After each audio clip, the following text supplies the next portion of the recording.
안녕하세요. 저 결혼 3년 만에 애 못 낳는다고 이혼당했습니다. 애 못 낳는 것이 이혼 사유도 아닌데 너는 여자가 애도 못 낳으면서 우리 집에 붙어 살려고 하니? 라는 소리를 어림잡아 100번은 들은 것 같습니다.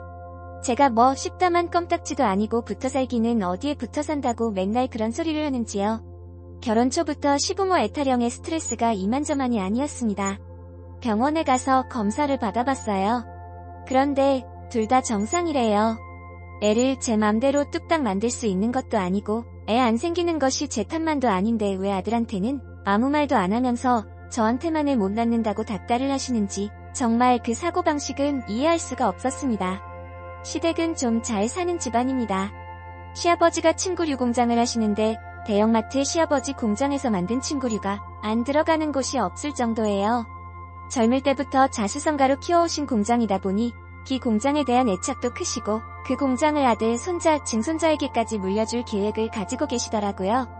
남편한테는 누나가 한 명 있는데 딸하고 외손자는 필요 없고 나는 내 아들하고 친손자한테 공장 물려주고 싶다고요. 그런데 손자가 안 태어나니 시아버지 계획에 차질이 생긴 겁니다. 시아버지는 늘 가업을 잇고 대업을 이어야 하는데 자손이 없다는 게 말이 안 된다며 올해 안에 무슨 일이 있어도 애를 만들어라 합니다. 제가 무슨 거래처 업체 공장장도 아니고 납기일 정하던 날짜를 정해주고 애를 만들라니요. 들으면서도 어이가 없었지만 저 별말 안 하고 그냥 듣고만 있었습니다. 시아버지가 정해준 납기일까지 애를 못 만드니 시아버님은 크게 얹어자하셨고 시어머니는 대놓고 왜 애를 못 만드냐고 구박했습니다. 도대체 어디에 정신을 팔고 있냐고요. 앞으로 1년 시간 줄 테니 1년 안에는 무조건 만들라고 합니다. 1년 안에 못 만들면 이 집에 더 이상 발 디딜 생각하지 말라고요. 우리 집에는 애도 못 낳는 며느리 필요 없다고 대놓고 얘기하시더군요. 저는 왜 저한테만 그러시냐는 말이 목구멍까지 올라왔습니다. 애를 혼자 만드는 것도 아닌데 왜 애 없는 게 다 제 잘못이냐고요. 그리고 솔직히 애가 생기려고 하다가도 어머님이 자꾸 그러시니까 스트레스 받아서 애가 생길 수가 없다고요. 그런데 그 말도 못했습니다. 말해봐야 집안만 시끄러워지니까요. 저는 그 많은 말들 속으로 꿀꺽 삼키고 집으로 돌아왔습니다. 그날 저녁 입맛이 없어서 라면 하나 끓여 먹었는데 반도 못 먹고 급체를 해서 밤새도록 굴렀습니다. 스트레스 받아서 위장도 제 기능을 못하는데 다른 곳이라고 제 기능을 하겠냐고요. 시부모한테 그런 얘기 듣고 올 때마다 남편도 꼴도 보기 싫으니 전 부부관계도 하기 싫었습니다. 그러다 보니 부부관계는 하는 날보다 안 하는 날이 더 많았고 그러다 보니 시어머니가 얘기한 그 날짜는 또 맞추지 못했죠. 시어머니의 천대는 날로 심해져 갔습니다. 어떨 때는 보면 본인 스트레스를 저한테 푸는 게 아닌가 생각이 들 정도로 저에게 그렇게 모진 말을 해댔습니다. 애도 못 낳는 게 우리 가문 망치러 들어왔다며 저런 거를 못하러 데리고 사냐고 옆에 누가 있거나 없거나 모진 말을 쏟아부었습니다. 가슴에 대못이 박힌다는 말이 무슨 말인지 직접 겪으면서 너무나 잘 알게 되었습니다. 저는 그 집에서 인간 취급도 못 받았어요. 신우가 애를 못 낳아도 저렇게 얘기했을까요? 만약 신우가 시댁에서 저런 말을 듣고 왔으면 시부모는 가만히 있었을까요? 아무리 제가 다른 집 자식이지만 어떻게 대놓고 저런 말을 할 수 있나요? 시부모 때문에 이혼한다는 사람 많다고 하던데 제가 당하기 전에는 그 말이 윗말인지 몰랐어요. 그런데 당해보니 알겠더라고요. 이런 소리까지 들으면서 내가 왜 남편이랑 살아야 되나 싶은 생각이 들었죠. 그런데 이렇게 말로 하는 건 시작에 불과했습니다. 하루는 제가 퇴근하고 들어갔는데 우리 미미가 안 보이는 겁니다. 미미는 제가 결혼하기 전부터 키워온 시추 강아지입니다. 제가 퇴근하면 제 발소리를 알아차리고 문이 열리기도 전에 문 앞에 와서 기다리고 있는 아이였어요. 그런데 제가 문을 열었는데도 반응이 없고 아무리 불러도 나올 생각은 않는 거예요. 집 곳곳을 다 뒤져봤는데도 없었어요. 저는 남편에게 전화했어요. 집에 왔는데 미미가 안 보여. 대 혼자 어디 갔을 리도 없는데 어떻게 된 건지 모르겠어. 혹시 이미 못 봤어? 그랬더니 남편이 정말 아무렇지도 않게 미미, 엄마가 다른 사람 줬대. 하는 겁니다. 뭐라고? 지금 뭐라고 했어? 제가 잘 못 들었다. 제 귀를 잠깐 의심했습니다. 엄마가 이미 다른 사람 줬다고. 그게 뭔 소리야. 이미를 왜 다른 사람을 줘? 그랬더니 남편은 엄마가 다른 사람 줬는데 왜 나한테 물어봐? 정 궁금하면 엄마한테 물어보든지. 나 지금 바빠. 이러면서 전화를 끊더군요. 저 시어머니한테 전화를 걸었어요. 미미 다른 사람 줬다고 남편이 그러는데 사실이냐고요. 그랬더니 시어머니는 눈도 깜짝 안 하고 그래. 쳤다. 너는 게 한 말이 없어진 게 뭐 그리 큰일이라고 전화까지 해서 난리야. 누가 들으면 집에 애가 없어진 줄 알겠다. 이러더라고요. 저 너무 기가 막혀서 눈물이 나더라고요. 미미를 왜 다른 사람을 주셨어요? 미미는 제가 오랫동안 키워온 앤데 저한테 말씀도 없이 그러시면 어떡해요? 그랬더니 시어머니가 상대도 하기 싫다는 투로 얘기하더라고요. 야, 내가 고작 개 한 마리 처분하는데 일이 네 허락받아야 되니? 네가 턱도 없이 개나 키우고 앉았으니까 애가 안 들어서는 거 아니야. 지금 당장 이미 찾아오라고 하고 싶었지만 최대한 마음을 가라앉히고 물었어요. 어디로 보내셨냐고요? 거기 어디냐군요? 그랬더니 시어머니는 어딘지 알아서 뭐하게. 야, 걱정하지 마. 개 잡아먹는데 안 보내고 가정집에 보냈어. 그러니까 개 같은 거는 잊어버리고 애 낳을 생각이나 해. 네가 애를 못 낳으니까 네 시아버지 알아 눕게 생겼어. 그러고 전화를 끊어버리더군요. 아, 정말 기가 차고 가슴이 턱하니 막혀서 숨도 제대로 안 쉬어졌습니다. 제가 너무나 키우고 싶어 취업하고 첫 월급 받아서 분양받은 아이인데 어떻게 이렇게 말도 없이 애를 보냅니까? 6년 동안 키워온 주인이 안 보이면 우리 미미가 얼마나 낯설고 놀랄까 생각하니 너무 마음이 아팠습니다. 그날 저녁 남편이 들어왔을 때 이미 어디 갔는지 빨리 알아내라고 했습니다. 미미 찾으러 가겠다고요. 그랬더니 뭘 찾아. 그만큼 키웠으면 됐지. 네가 자꾸 그러니까 애가 안 생기잖아. 시어머니하고 똑같은 얘기를 하더군요. 시어머니가 그러는 것도 모자라 남편까지 내 탓을 하니 기가 막혔습니다. 애 안 생기는 게 내 탓이야? 나 혼자 애 만들어. 서로 노력을 해야 애가 생길 거 아니야. 그리고 미미 키우는 거랑 애 생기기는 거랑 무슨 상관인데? 미미가 우리 부부 사이 방해라도 했어?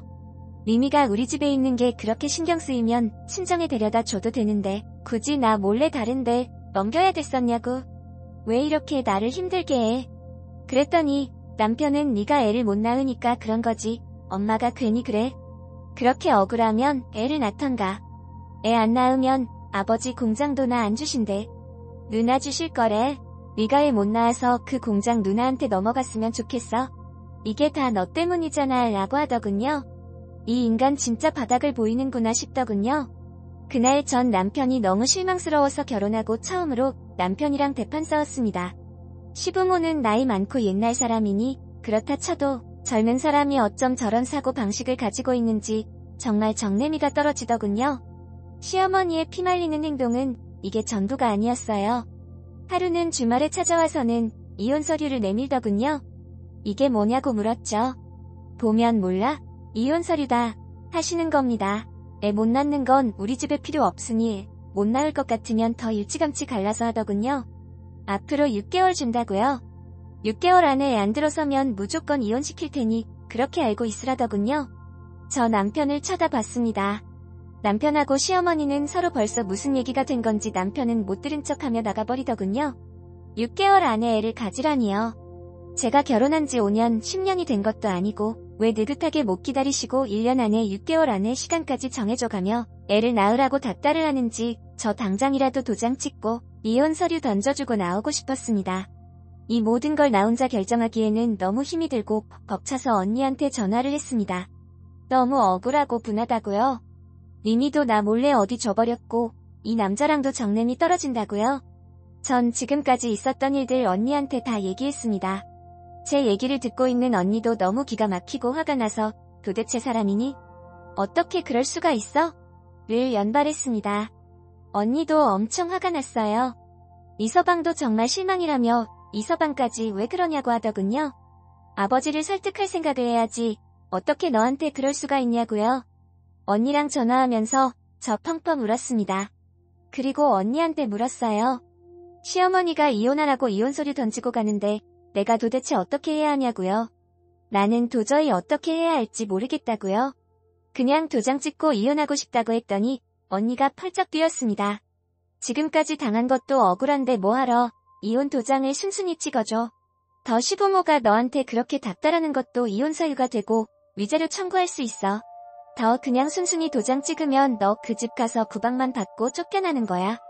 바보같이 그냥 당하고 있지 말고 이 시어머니가 하는 얘기를 녹음이라도 해. 이혼할 때 하더라도 위자료는 받아서 나와. 그런 쪽은 언니가 잘 알아. 오늘부터 증거 자료가 될 수 있는 것들 다 모아디. 알았지? 너무 속상해하지 말고. 역시 언니가 법원 공무원이라 그런지 역시 저하고 생각하는 게 다르더군요. 저는 증거 남기고 위자료에 대해서는 생각지도 못했는데 언니 말대로 하면 그나마 덜 억울할 것 같았습니다. 저는 언니한테 알겠다고 하고 그 후 소형 녹음기 하나를 사서 대시어머니가 들이닥칠 때마다 시어머니가 하는 말들 다 녹음해 두었습니다.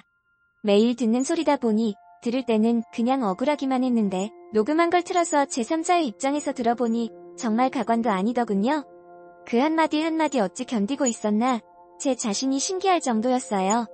시어머니의 기막힌 행동은 계속되었죠. 애를 낳지 않는 이상 절대 가만히 있을 사람이 아니죠. 하루는 아가씨들 사진 몇 장을 들고 와서는 저 보란듯이 남편 앉혀두고 얘기하더라고요. 이 아가씨를 봐라. 더 새 장가 가야 될지도 몰라서 엄마가 네 짝 알아보고 있어. 새 사람이나 만나봐. 어때? 인물도 보다는 훨씬 낫지? 쟤는 딱 보니까 애 낳기 물 건너갔어. 생긴 것도 부실하게 생겼잖아. 남편은 내 눈치를 보는 듯 힐끗 쳐다보더니 아직 이혼한 것도 아닌데 뭐하러 벌써 이래요. 사진 넣어놔요. 하더군요. 그래도 끝까지 싫다는 말은 안 하더라고요. 그런다고 시어머니가 그만둘 사람도 아닙니다. 저 아가씨는 집안이 어떤 집안이고 신이 나서 설명을 하더라고요. 듣고 싶지도 않은 얘기 듣고 있으려니 너무 비참하고 눈물이 났지만 휴대 그래도 꾹 참고 언니가 시키는 대로 녹음 다 했습니다. 그날 저녁 남편은 시어머니가 제 앞에서 그랬던 것이 마음에 걸렸는지 회를 사가지고 와서 불금인데 술이나 한잔하자고 하더라고요. 남편과 얼굴도 마주하고 싶지 않았지만 저도 그날은 술이 엄청 고프더군요. 그래서 술잔을 받았습니다. 남편이 술을 주면서 얘기하더라고요. 엄마 아버지도 나도 당신이 싫어서 그런 게 아니야. 아버지가 아버지 공장 대누나 말고 나한테 물려주고 싶으시니까 그러시는 거야. 내가 애를 못 낳으면 외손자들만 좋은 일 시키니까 그래서 하시는 말씀이니까 당신이 이해해. 그러니까 우리 다른 생각하지 말고 빨리 애 만들고 애 낳아보자. 그러면 다 평화로워져. 나도 지금 와서 굳이 새장가 가고 싶지 않아. 그럼 애 안 생기면 새장가 가겠다는 거네? 당신한테 내가 그것밖에 안 돼? 당신 나 좋아해서 결혼한 거 아니야? 애 낳으려고 나 데려온 거야? 제가 울면서 얘기를 하니 남편이 미안하다고 자기 마음도 좀 이해를 해달라고 하더라고요. 저 그날 술을 엄청 마셨던 것 같아요. 남편이 소주 3병을 사왔는데 회도 안 먹고 소주만 거의 2병 대 저 혼자 마신 것 같네요. 그동안 술도 고팠고 남편의 사랑도 고팠던 모양입니다. 술에 취해서 몸도 제대로 못 가누는데 술 마시고 남편과 잠자리를 했어요. 오랜만이라 그런지 남편도 저도 그게 다랬던 것 같아요. 다음날 저는 술을 너무 많이 마셔 머리가 깨질 듯이 아파 하루 종일 술병으로 누워있었죠. 남편은 시아버지 공장에 일이 많아서 나가봐야 한다고 나가더라고요. 그런데 점심때쯤 됐을까요? 시어머니가 또 찾아왔어요. 옆에 아가씨 한 명을 데리고 왔더군요. 저는 술도 덜 깬 상태에서 녹음부터 찾아서 녹음기를 눌렀어요. 저는 자다 일어난 모습으로 어떻게 오셨어요? 그리고 저 사람은 누구예요? 하고 물으니 저는 유령인간처럼 본체 만체도 안 하고 아가씨를 데리고 다니면서 집 구경을 시켜주더군요. 여기 우리 아들이 사는 집이야. 저기기는 얘기했지? 애 못 낳아서 서로 이혼하기로 했어. 지금 이 집이 정리가 잘 안 돼서 그런데 여기 들어오면 내가 인테리어 하는 사람 불러다가 집안 싹 뜯어 고칠 거야. 60평 조금 넘는 평수라 둘이 살기는 충분할 거야. 어때 마음에 들지? 지금 도대체 이게 뭐 하는 짓인가 싶었죠. 사람 집에 있는데 데리고 오는 시어머니나 아직 이혼하지도 않은 남자하고 결혼하겠다고 따라온 그 아가씨나 둘 다 정말 기가 막히더군요. 지금 여기서 뭐 하시는 거예요?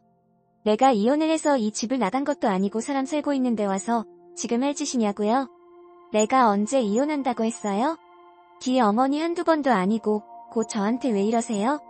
하고 소리를 질렀더니 시어머니가 세상 친절한 말투로 아가씨 미안해요. 우리 나중에 다시 얘기해요. 하고는 아가씨를 내보내더라고요. 그러고는 저한테 다가와서 너 지금 누구한테 바락바락 대들어? 너 지금 뭐라고 했어? 이혼을 안 해? 야, 너는 무슨 거짓애도 아니고 애도 못 낳으면서 왜 자꾸 남의 집에 빌붙어 있으려고 해? 너 우리 집이 내 인생 보험인 줄 아니? 애 낳으라고 그렇게 얘기했는데 한두 번도 아니고 나도 너라면 치가 떨려. 너 같은 거 필요 없으니까 이혼 도장 찍고 당장 내 아들 집에서 나가. 하더군요. 그래서 제가 말했어요. 나도 이런 상식도 없는 집안의 대며느리 하고 싶지 않아요. 그런데요, 저 그렇게 쉽게 이혼하지 않을 거예요. 이혼은 내가 하고 싶을 때 하고 내가 도장 찍고 싶을 때 찍어요. 이혼은 우리 부부 문제니까 어머님 빠지세요. 그랬더니 어머니가 그러더군요. 야, 내가 더 인생 불쌍하게 생각해서 이런 말은 안 하려고 했는데 우리 아들 벌써 저 아가씨랑 몇 번이나 잠자리했어. 곧 애 생길 것 같으니까 조용히 나가. 집안에 분란 일으키지 말고. 알았니? 저 그 말을 듣는데 현기증이 났어요. 내가 아직 옆에 있는데 다른 여자랑 잠자리를 했다니요. 이거 엄연한 불륜 아닌가요? 그리고 그걸 너무나 당당하게 말하는 시어머니는 뭐 하는 사람인가요? 안녕하세요. 저 결혼 3년 만에 증거만 못 잡으면 별일 없다고 휴대 생각했던 모양인데 그게 사실이든 아니든 그날 어머니는 결정적인 실수를 한 거죠. 저 다 녹음하고 있었으니까요. 저 지금까지 녹음하고 모아두었던 자료를 언니한테 다 보냈어요. 그리고 그 가정에 눈물 쏙 빠지게 잘근잘근 밟아줄 수 있게 해달라고요. 위자료는 뭐든 받아낼 수 있는 거면 다 받아내고 법으로 처리할 수 있는 것들 다 처리해달라고요. 언니가 후회했겠냐고 묻더라고요. 그래서 얘기했죠. 나 지금 이혼 소송 안 하면 평생 후회할 거야. 그날 바로 이혼 소송 준비 들어갔고 저는 친정으로 갔어요. 보기 언니가 소개해준 변호사 만나서 한창 소송 준비하고 있는데 이상한 일이 생겼어요. 생리를 하지 않더라고요. 너무 스트레스 받아서 그런가 싶어 한 달은 넘어갔는데 2달째도 생리가 없길래 혹시나 싶어 약국에서 임신 테스트 기기를 샀죠. 저 테스트 기기를 보고 너무 놀랐습니다. 테스트기 2줄 임신이더라고요. 만감이 교차했습니다. 기쁨과 서러움과 억울함과 오만 가지 감정이 겹쳐 눈물밖에 안 나더라고요. 그렇게 아이를 가지려고 노력했는데 이혼을 접수하고 있는 이 상황에 아이가 생기다니요. 하늘도 참 무심하시다 싶었죠.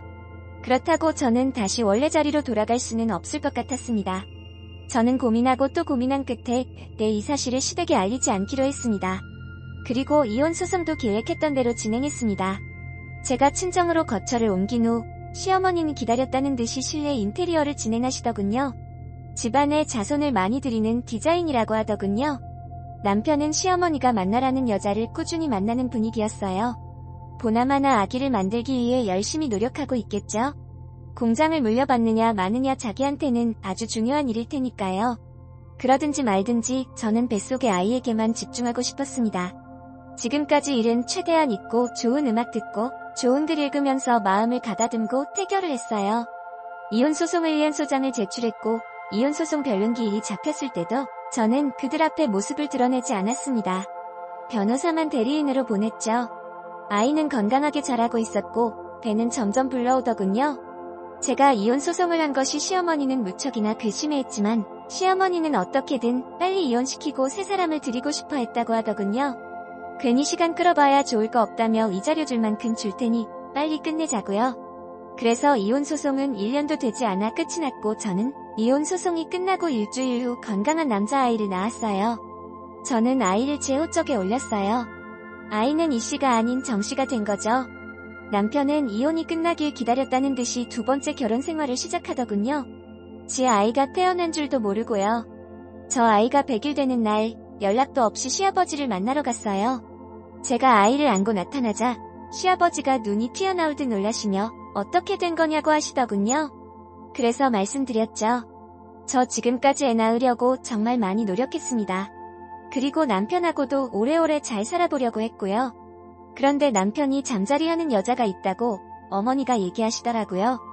심지어 그 여자를 집에까지 데려와서 제 앞에서 집을 보여주시고 저는 애 못 낳는 부실한 애라 이혼할 거라고 신경 쓰지 말라고 그 여자 앞에서 말씀하셨어요. 그리고 저보고 애도 못 낳는 게 거지 새끼도 아니고 왜 그렇게 우리 집에 붙어 사냐고요. 좀 나가 떨어지라고 하셨어요. 그런 소리를 듣고 제가 가만히 있으면 제가 사람 새끼가 아니죠. 그래서 이혼 소송했습니다. 시아버지는 이혼 소송을 한 건 알고 있었지만 자세한 내용은 모르시는 듯 했어요. 그래서 이혼 소송한 거냐고 네 시애미가 그렇게까지 했냐고 하시더군요. 아들놈도 제정신이 아니라며 노발대발하셨어요. 그래서 제가 말씀드렸죠.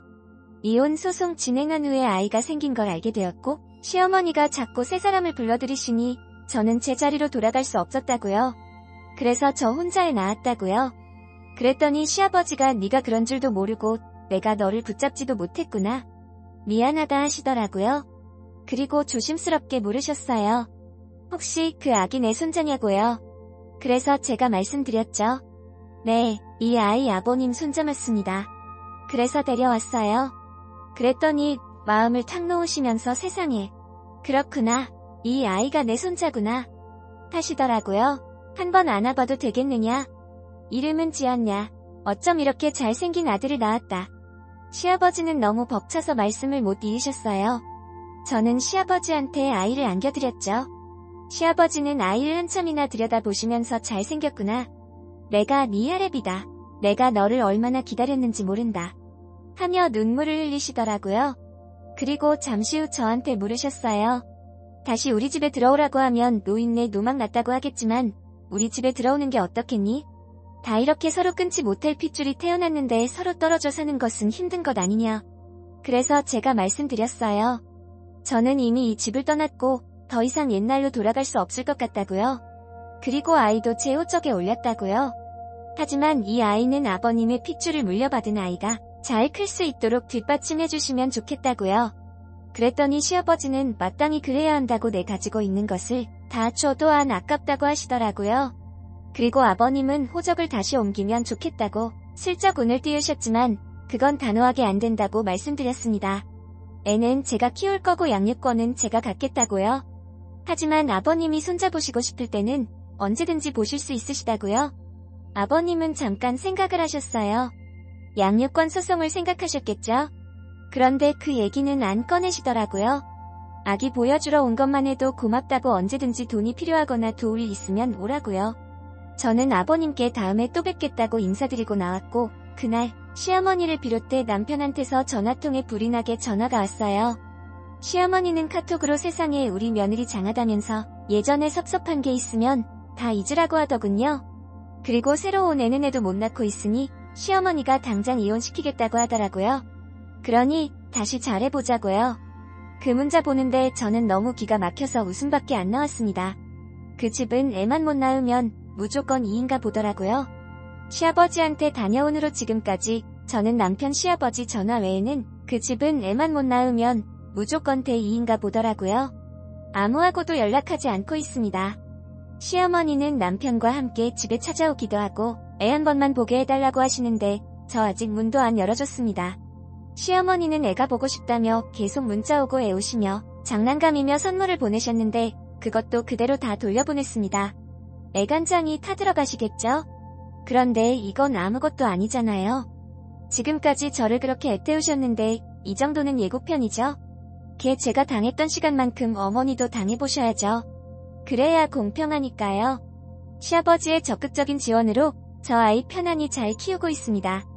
혼자 벌어서 혼자 키우려면 많이 힘들었을 텐데 아이 덕에 저도 이렇게 고풍족하게 살게 되었으니 아이가 복덩이인가 봅니다. 아이 앞으로 잘 키울 거고 저도 씩씩하게 잘 살아갈 겁니다. 남편하고 시어머니한테 보여주는 거는 하는 거 봐서 결정해 볼게요. 증거만 못 잡으면 별일 없다고 휴대 생각